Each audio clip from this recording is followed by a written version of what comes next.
Hello friends, welcome to Velu சமையல். இன்றைக்கி நம்ம பட்டாணி சாதம் ரெடி பண்ணுறோம்.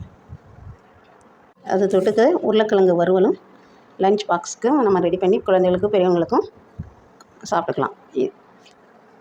இது நம்ம எப்படி செய்தோன்னு பார்ப்போம். மசாலா அரைக்கிறதுக்கு பட்டை சிறிதளவு, பெருஞ்சீரகம், 4 துண்டு இஞ்சி, சின்ன வெங்காயம் ஒரு 10 காணம் போட்டுக்கிட்டேன்.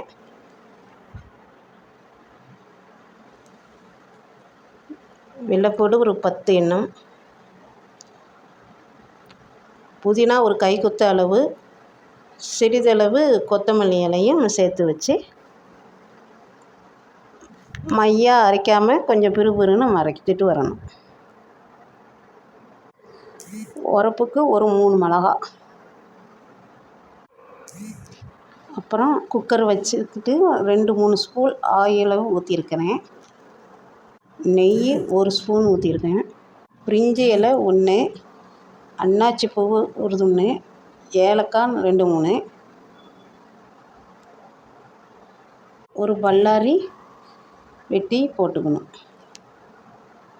அது நல்லா வதக்கணும். நாடி பதம் வரைக்கும் கொஞ்சம் நல்லா வதக்கிட்டு நம்ம அரைச்ச விழுதை அதில் போட்டு கொஞ்சம் பச்சை வாசனை போகுந்தண்ணி நம்ம நல்லா அது வதக்கணும்.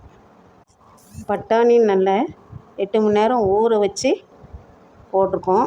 1 டம்ளர் அரிசிக்கு 3/4 டம்ளர் பட்டாணி, அதையும் போட்டு நல்லா வதக்கணும். பாஸ்மதி அரிசி நான் 20 நிமிஷம் ஊற வச்சுருக்கேன். இதில் பொன்னி அரிசியிலும் நம்ம இதில் செய்யலாம். நல்லா கிளறி விட்டுக்கணும். 1 டம்ளர் அரிசிக்கு நான் 1/2 டம்ளர் தேங்காய் பால் எடுத்து ஊற்றிருக்கேன்.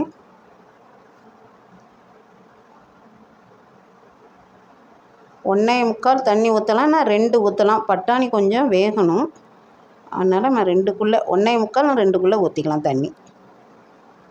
உப்பு தேவைக்கானது போட்டுக்கிட்டேன்.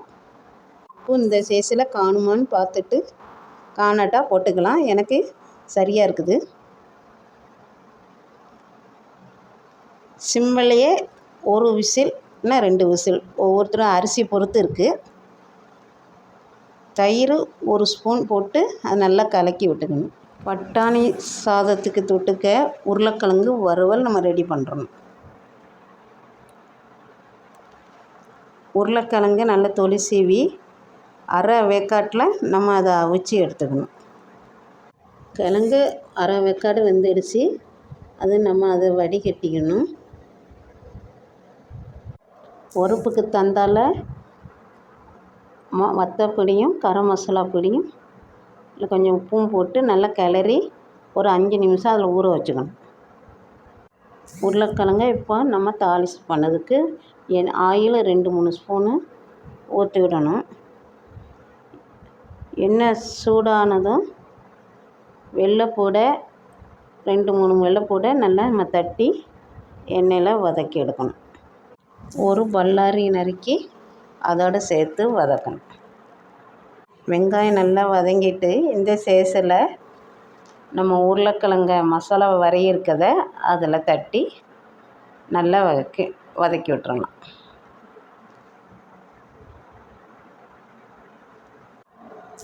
உப்பு கொஞ்சம் தேவையானது காணாட்டா திருப்பினா நீங்கள் போட்டு கிளறிடலாம். உருளைக்கிழங்கு வறுவல் ரெடி. இப்போ நமக்கு பிரியாணி ரெடி ஆகிடுச்சி. அதில் 1 ஸ்பூன் நெய்யை மேலடி ஊற்றி கிளறி விடணும். இந்த ரெசிபி உங்களுக்கு பிடிச்சிருந்தா நீங்கள் ட்ரை பண்ணி பாருங்கள்.